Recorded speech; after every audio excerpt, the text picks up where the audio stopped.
Bonjour à toutes et à tous, j'espère que vous allez bien. Bienvenue dans cette nouvelle vidéo dans laquelle nous allons parler de Batman Detective Comics tome 1 à tome 7. Alors ne vous inquiétez pas, il n'y aura aucun spoil pendant la vidéo, donc vous pouvez rester jusqu'à la fin de la vidéo. Et on va commencer tout de suite avec le postulat de départ qui m'a semblé assez facile d'accès puisque Batman se prépare à l'arrivée d'une menace quasi imminente et va donc créer un groupe, une task force, une force d'intervention rapide en réponse à cette menace, un groupe qui va être composé de 5 équipiers. Ce groupe va être notamment confié à Batwoman qui aura pour mission de l'entraîner, de coordonner les membres de ce groupe et de leur apprendre la cohésion qui est quasi inexistante au départ.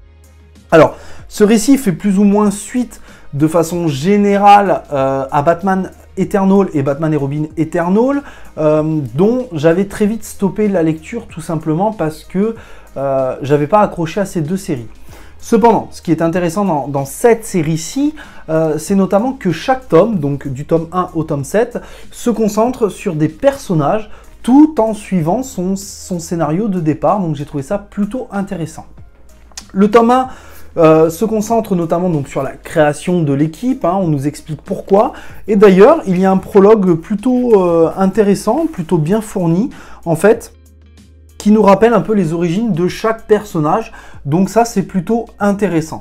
On nous présente également un nouveau lieu, le Beffroi, qui va être l'équivalent, je dirais, d'une Batcave, mais en plein centre de Gotham et en hauteur. Un lieu qui a été conçu notamment par Tim Drake, sur lequel notamment le tome 1 se concentre.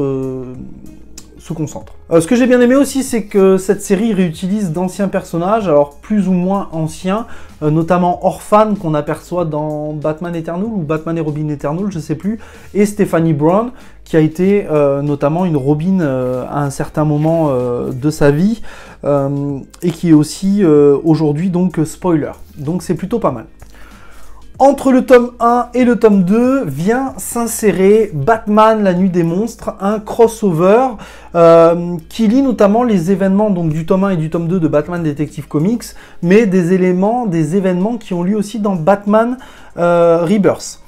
Alors, je vais être très honnête avec vous, je ne vais pas m'étendre sur ce comics, je me suis ennuyé à la lecture de celui-ci. Honnêtement, j'ai trouvé les dessins très agréables, très sympathiques. Pour le reste, j'ai vraiment trouvé le scénario assez vide et les dialogues très clichés. C'est un comics qui pour moi me semble assez oubliable, qui n'apporte rien au run principal de Batman Detective Comics.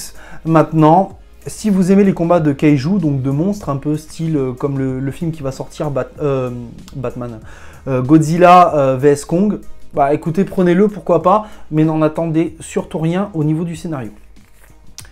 Le deuxième tome s'intéresse notamment à Stephanie Brown et intègre notamment un nouveau justicier, Luke Fox, qui sera le Batman de DC Future State. Vous en avez donc peut-être entendu parler. Alors ce que j'ai bien aimé dans ce tome 2 notamment, c'est aussi le nouveau groupe de super méchants qui est le syndicat des victimes, comme le titre l'indique, et qui n'est ni plus ni moins qu'un groupe de victimes collatérales des combats de Batman. Et ce tome aborde une thématique que j'ai trouvée plutôt intéressante, puisqu'il pose la question, une question qui a déjà été plus ou moins posée dans Batman White Knight, est-ce que Batman peut exercer sa justice aux dépens des citoyens de Gotham, aux dépens des autres super-héros et aux dépens de la justice elle-même. Donc j'ai trouvé ça plutôt sympathique.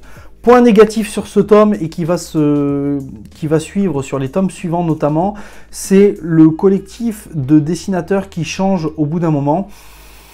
Et il y a certains dessins que j'ai trouvé moins bons que d'autres et qui m'ont fait un petit peu décrocher de la lecture. Maintenant, je titille et je suis un peu pointilleux en disant ça. Le tome 3 se concentre sur Orphan, tout en intégrant notamment Jean-Paul Vallée, alias Azrael.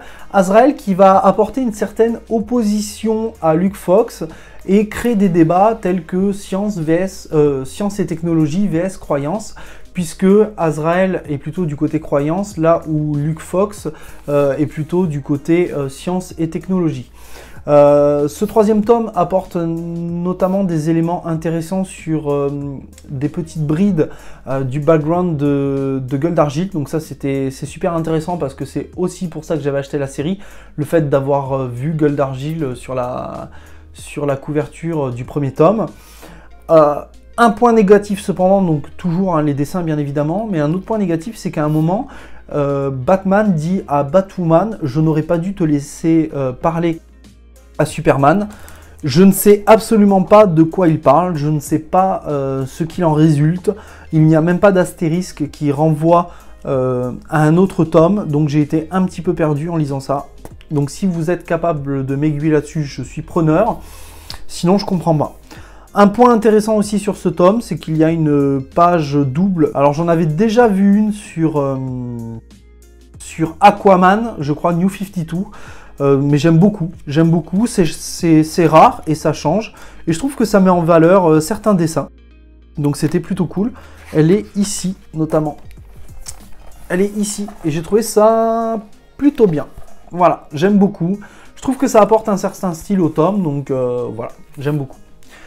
Le tome 4 se concentre sur Jean-Paul Vallée, donc Azrael, je vous en ai parlé juste avant, mais aussi avec, sur son lien avec l'ordre Saint Dumas, un ordre de croyants, voilà.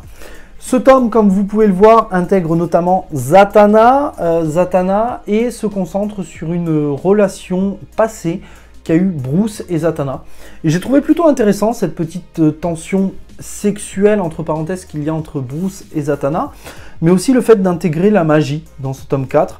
Bon, après je suis pas très objectif, hein, puisque pour moi, et Zatanna, qui est un de mes personnages préférés, et la magie m'ont clairement conquis dans ce tome. Je trouve les dessins vraiment géniaux sur ce tome-là. Ensuite vient le tome 5, et là le tome 5 c'est très compliqué parce que c'est mi-figue, mi-raisin. C'est-à-dire que c'est tout ou rien. La première partie du tome 5 est assez lente, honnêtement, elle n'apporte pas grand-chose à l'histoire, pas grand-chose au scénario, là où la deuxième partie de ce tome, je la trouve presque au-dessus de tout le reste. Donc c'est assez extraordinaire. Et puis elle aborde encore une fois une nouvelle thématique que j'ai trouvée intéressante, c'est le besoin de Batman d'avoir un Robin, et elle insiste bien sur le passé de Batman qui a toujours plus ou moins eu un Robin avec lui, autour de lui, qui gravite autour de lui. Et j'ai trouvé ça intéressant d'aborder ce sujet du fait que Batman se dit souvent solitaire, alors qu'en fait il a toujours des équipiers autour de lui.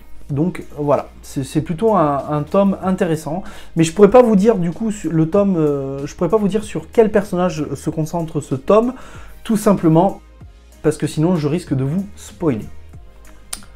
On passe au tome 6. Alors le tome 6, c'est une petite pépite, c'est une petite merveille.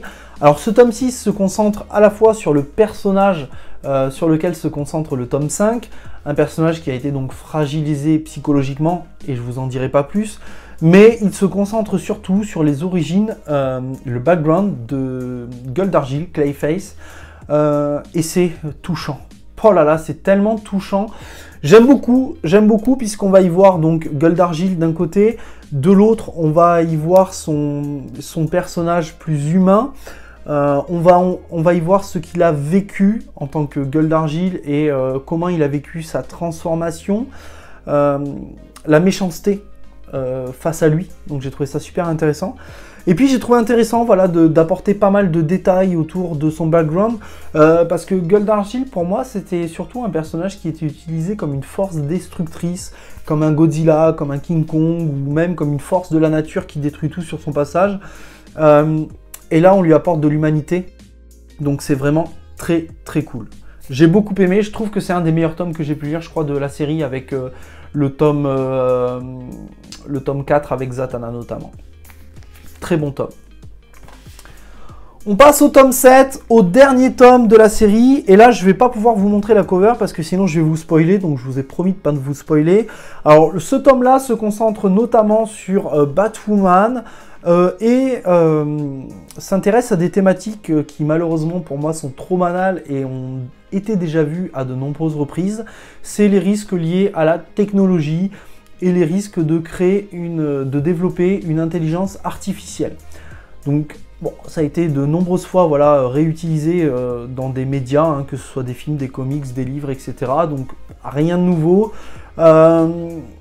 Et ce tome conclut notamment la fin du run, conclut le run, avec une fin un peu trop gentillette à mon goût, un peu trop Disney, entre parenthèses. J'aurais aimé que ça se finisse autrement pour ne pas en dire plus. Et du coup, ça me fait penser que ce tome, et notamment le run dans son ensemble, ne va pas au bout de ses intentions et je trouve ça dommage. Au final, qu'est-ce que j'ai pensé de Batman Detective Comics tome 1 à tome 7 ? Eh bien, dans l'ensemble, c'est un run assez mainstream, facile d'accès, avec du rythme, de l'action, du rebondissement, des retournements de situation. C'est un premier point positif. Le deuxième point positif, c'est que le run arrive à suivre son fil rouge de bout en bout, tout en faisant évoluer les personnages, en faisant évoluer la relation des personnages entre eux, et les personnages du tome 1 au tome 7 restent plus ou moins cohérents avec leur background, avec leur expérience personnelle, avec notamment leurs convictions, et ça, je trouve ça plutôt très positif. Un autre point intéressant, c'est que l'équipe est composée de membres dont la psyché est assez fragile, parfois borderline, ce qui rend l'équipe totalement instable. Et pourtant, cette équipe arrive à apporter quelque chose à Batman quand il est parfois trop débordé. Donc je trouve ça plutôt sympa. Là où par contre j'ai quelques doutes, c'est sur le fait des intentions, comme je vous l'ai dit, qui ne vont pas au bout de la chose, puisque dès le départ, dès le premier tome, Batman confie les rênes du groupe à Batwoman pour entraîner ce groupe, pour lui apprendre la coordination, la cohésion, etc. Et les laisser gérer en cas de menace, de danger. Et Batman est cependant un peu trop présent à mon goût dans ce run et n'est pas assez en retrait. Je trouve ça dommage. Il a un peu un rôle de paternel dans ce groupe et est beaucoup trop présent. Un deuxième point négatif dont je vous ai parlé, qui reste pour le moins mineur, c'est le collectif de dessinateurs qui parfois font que j'ai un peu décroché de ma lecture, mais ça reste dans l'ensemble très correct malgré tout. Et là où je vais un petit peu insister, c'est sur les facilités scénaristiques. Voilà, il y a beaucoup de fois où le beffroi est la réponse à tout, et je trouve ça dommage. Non, non, non, non. C'est pas possible. Batman est certes le plus grand détective du monde, c'est un personnage qui a un énorme quotient intellectuel, mais de là à penser à tout et de pouvoir répondre à toutes les menaces, j'ai envie de dire que non, et c'est dommage parce que ces facilités scénaristiques empêchent d'autres situations qui auraient pu être intéressantes au sein du comics. Donc dans l'ensemble, c'est un très bon run que j'ai trouvé très bon. Je m'y replongerai peut-être à l'occasion quand j'aurai du temps. Maintenant, je me pose la question de du fait qu'il soit dispensable au sein de l'arc Rebirth, au sein de l'event Rebirth en général, parce que j'ai pas l'impression qu'il impacte les autres séries Rebirth. Voilà. En attendant, j'espère que cette vidéo vous aura plu. N'hésitez pas à me dire en commentaire si vous avez trouvé ce run bon, moyen ou mauvais, si vous n'avez pas du tout adhéré, si vous l'avez trouvé dispensable ou indispensable, ça m'intéresse, ça me rend curieux et comme d'habitude, je répondrai à tous vos commentaires. J'espère que cette vidéo vous aura plu. Je vous dis à très vite pour une prochaine vidéo. Prenez soin de vous et n'oubliez pas, de grands comics impliquent de grandes lectures. À bientôt!